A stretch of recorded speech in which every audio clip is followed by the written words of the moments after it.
ભાગો એક ભાઈ આગળ બોલવાઈ ગયો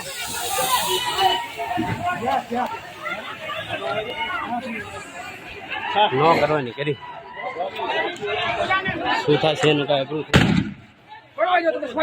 અઘરું થઈ ગયું બહુ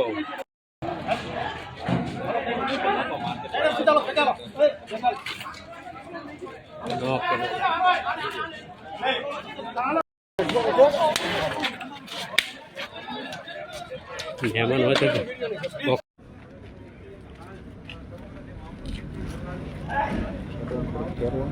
अरे ड्रोन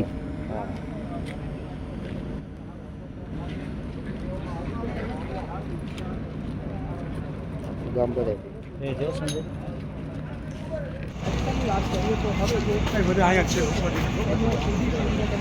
કાઢવામાં આવી રહ્યા છે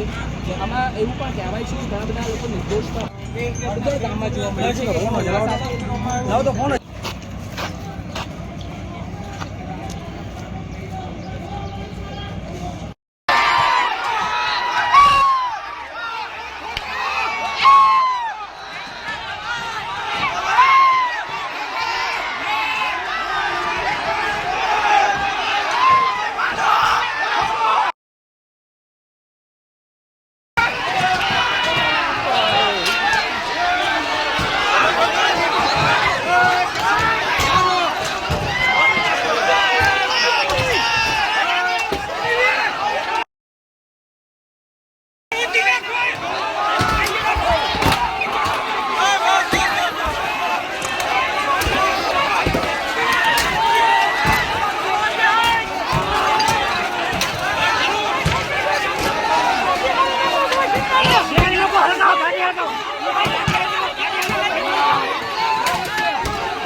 ઘટના શું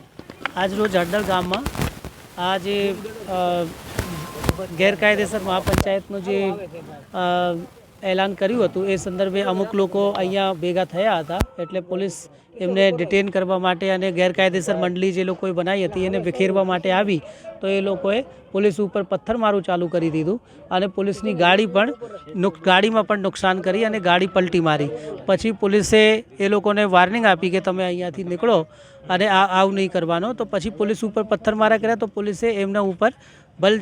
જે જરૂરી બલ છે ગેસ ગન અને ગેસ ટીયર સેલ્સનો પ્રયોગ કરીને અને એ ટોળાને વિખેર્યા અને પછી હાલ પરિસ્થિતિ કાબૂમાં છે અને બધી શાંતિ છે કેટલા લોકોની અટકાયત થઈ છે અત્યારે એક્ઝેક્ટ આંકડો નહીં પણ અહીંયાથી જે લોકો મંડળીમાં હતા એ લોકોની અટકાયત કરી છે એમાં 20 લોકો હશે એ અત્યારે વેરીફાઈ કરવામાં આવશે પછી આપણે કહેવામાં આવશે એમાં લગભગ 3 પોલીસ કર્મીઓની ઈજા થઈ છે અને એમને ગંભીર માથામાં ઈજા થઈ છે તો એમાં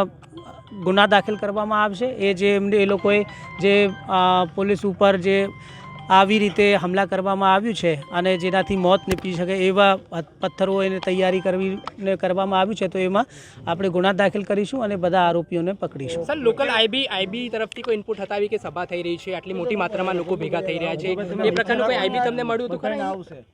એ તો અત્યારે જ સભા થઈ છે એટલે અમે ખબર હતી એટલે જ આપણે એમને વિખેરવા માટે આવ્યા હતા.